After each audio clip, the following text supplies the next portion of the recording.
Magandang araw sa ating lahat. I'm Joyce Villapando, BSBA 3. Reading in the Philippine History under Mr. Edison Marquez. Mayroon na akong ibang kaalaman about sa kasaysayan ng ating bansa mula pa nung nasa primary level ako.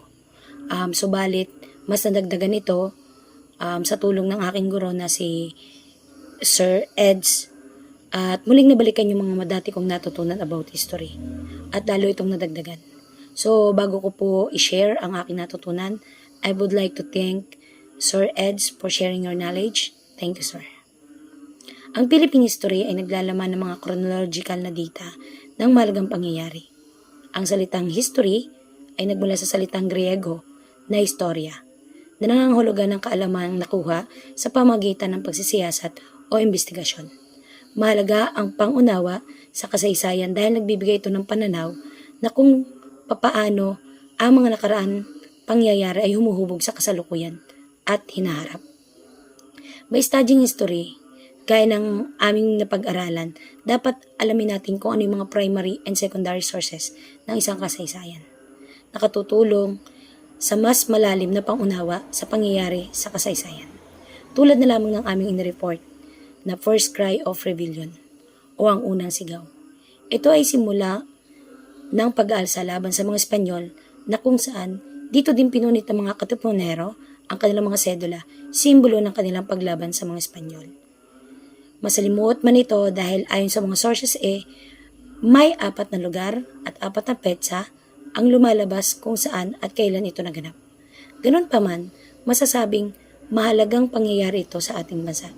Hindi lamang para sa pag-alam ng mga detalye ng nakaraan, kundi para na rin sa paghubog ng ating pambansang pagkakakilanlan. Pangunawa sa sakripisyo ng ating mga ninuno at paglinang sa kritikal na pag-iisip at pagkakaisa.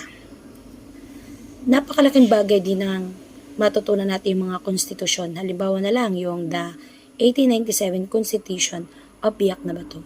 Tulad ng konstitusyon ng Biak na Bato ay mahalaga sa pagbuo at pagpapanatili ng isang bansa.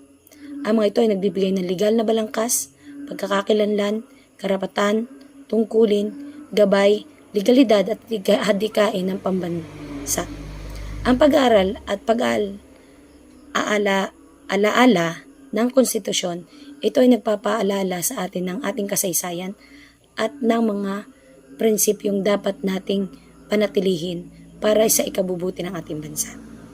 Hindi rin nawawala ang mga taong may kinalaman sa kasaysayan ng Pilipinas.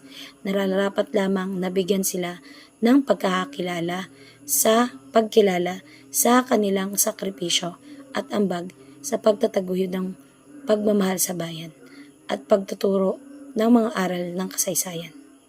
Ang kanilang mga kwento ay bahagi ng ating mga pagkatao bilang Pilipino. Ilan lamang sa mga aking natutunan. History is important today, modern age, dahil ito ay nagbibigay ng aral, identity ng ating bansa, inspirasyon mula sa mga bayani, memory at gabay sa pagbuo ng mas maayos na kinabukasan.